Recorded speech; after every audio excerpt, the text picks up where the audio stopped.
Hey everyone, today I'm going to show you guys how to make a monthly amortization table for mortgages just like this one. At the end of this video, you'll have a full 30-year long amortization table where you can edit the loan amount, the rate, and the periods to update all your principal and interest payments. So with that, let me show you how to make this in a blank spreadsheet. The first thing I'm going to do real quick, now that we have our blank spreadsheet, is update the size of some of these columns. So column A, we are going to make it a width of 3, and then B through K, which is basically everything we're going to use, we can update the column width to 14 and hit enter, and now we're ready to get started. So up in the top left, we're going to have our input table.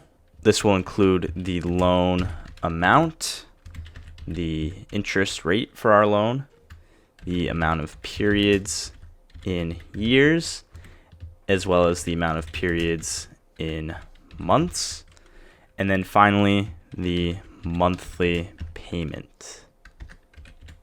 And then one other thing for formatting that I'll do real quick is highlight the entire spreadsheet and center our text. And then next we'll fill out the rest of this little chart in the top left. So let's put some borders around that. And C2, C3, and C4 I'm going to highlight as yellow and hit OK. I'm doing this because any cell highlighted in yellow will be a manual input as opposed to a formula. So to start, let's make our loan amount $500,000 and then also format that as accounting. Let's make the rate 6%, not 600, 6%. And for the life of our loan, it will be a 30-year loan.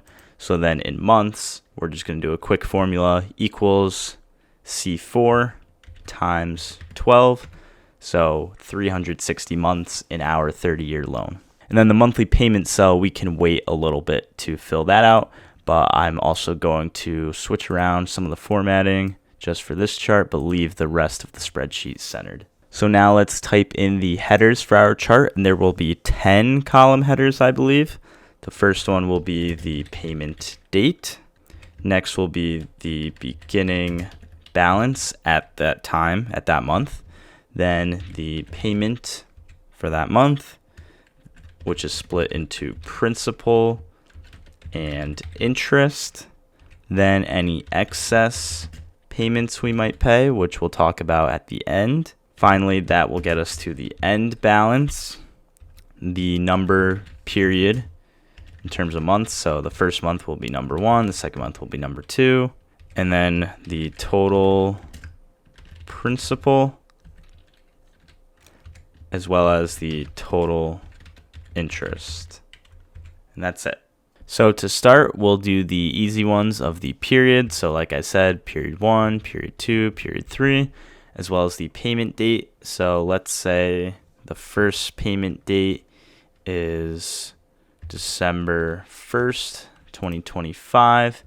Let's change the formatting of that a little bit as well by highlighting this whole row, going up into formatting and short date. And then 1/1/26, and then 2/1/26, and then if we grab these 3 rows, we can drag them, we'll do it like this, we can drag them all the way down to our 360th month, which will be somewhere around here. Nope, a little bit more. And then that will be the length of our amortization table. Okay, and then scrolling back up to the top. For the beginning balance, we'll start in cell C9, and if we just type in equals C2, the loan amount, our beginning balance will just be the total amount of the loan. And then for the next period, in C10, the second month, we can hit equals H9. So our beginning balance in month 2 will be equal to our end balance in month 1. We can hit enter. That brings us to our end balance. So if we go into cell H9, our end balance will be equal to our beginning balance in that period minus any principal that was paid for in that period, as well as minus any excess payments. So equals C9 minus E9 minus G9, hit enter. And then next we're going to fill out the payment column in column D. But to do that, first we have to go back to find our monthly payment in cell C6. So for this, we will use the payment formula. So we will type in equals PMT and open our parentheses. The rate is cell C3, so we can click on that, but then divide it by 12 to break it down into months rather than years, how we have it represented. Add a comma and the number of periods, that's what NPER means. We will find in cell C5 the amount of months. And then one more comma, the present value, which is our starting loan amount, will be cell C2, the loan amount. And then we can close our parentheses and hit enter. And you'll see our monthly payment is $2,997.75. But we don't want this to look that way. We want it to be a positive number. So we will add a negative before PMT and hit enter. And now it is fixed. So then back to the payment column. In cell D9, we just type in equals C6 for the monthly payment. And for D10, it's a little more complicated. We'll type in equals the minimum of two options. So the first option will be C10, the beginning balance in that period, plus F9, any interest, and then add a comma. And the other option would be cell C6, the monthly payment. But for when we drag this down later, we will add some absolute references. We can end with a parentheses. And the payment in cell D10 is the same as our payment. It will usually be the same. And the reason we do this whole min function here is because you might have issues at the very end of your loan with the calculations because of excess payments and because of not much left on the loan. So that's why we have that min option. But again, for the most part, the payment will just be the same as the monthly payment from the beginning. Okay, and the next thing we're going to do is calculate the principal and interest in columns E and F. So the principal is really easy. We just type in equals and then D9 minus F9. So the principal is just subtracting the interest from the payment. And the way we calculate the interest is we type in equals, then we select C9, which is the beginning balance from that period. We multiply that times C3, which is our interest rate. And then we will divide that by 12 months. And we can hit enter. And then you'll see that the amount of interest we have to pay in our first payment is $2,500 out of the $2,997. And then we're also going to add two quick things to this formula. We are going to add dollar signs in front of C and 3 and C3. That's for dragging this function later on. And then we also want this to be a rounded number.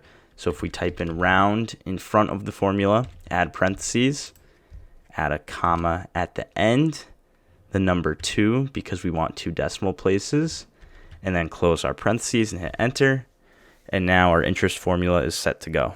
And then the last thing we have to do before we drag all these formulas down is the total principal and total interest in columns J and K. So in cell J9, the total principal is just equal to E9 because it's the principal from that first period, whereas the total interest equals F9. We can hit enter. And then in row 10, the total principal equals J9, the total principal from the period before, plus the total principal in that period, which is E10, hit enter. And then the same thing for total interest. You type in equals K9 plus F10 and hit enter. So now we're good to go. Let's take the principal, interest, and end balance and drag these down into the second period, and also fix the beginning balance to format it as accounting. And then we're good to go. So let's highlight all the way from C10 to K10, and we can grab our drag box, drag everything down to month 360, and now we have a fully filled out chart. And this wouldn't be complete if we didn't format it to look a little bit nicer. So let's bold those headers, maybe give them a fill color, and let's grab everything and add some borders around them.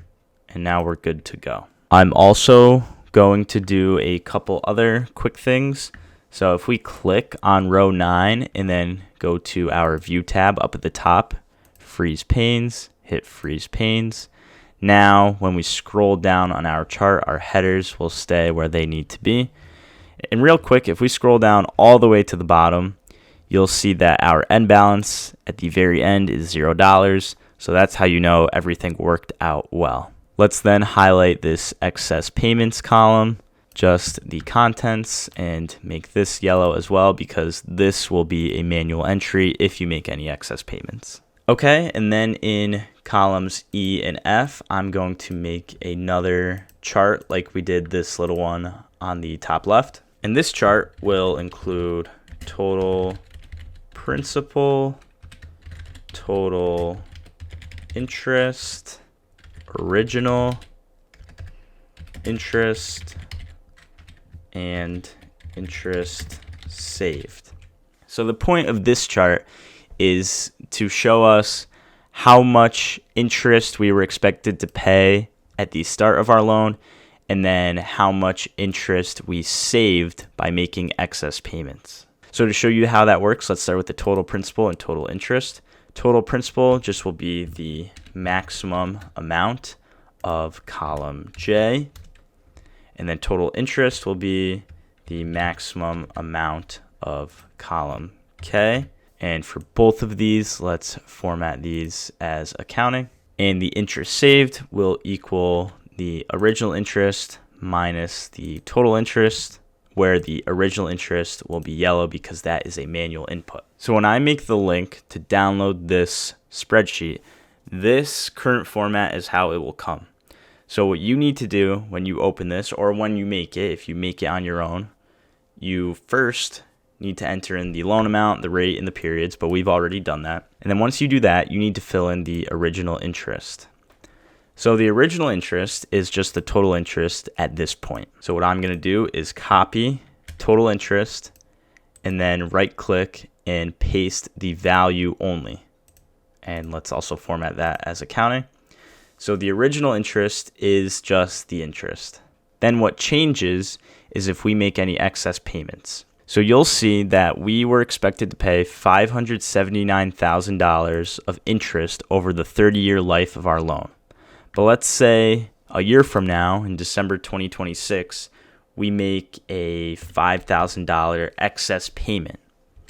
And you see what it does. Let me also just format this column G as accounting. You'll see that the total interest goes down because we made an excess payment to $556,000, which means we saved $22,000 in interest over the life of our loan by making a $5,000 excess payment.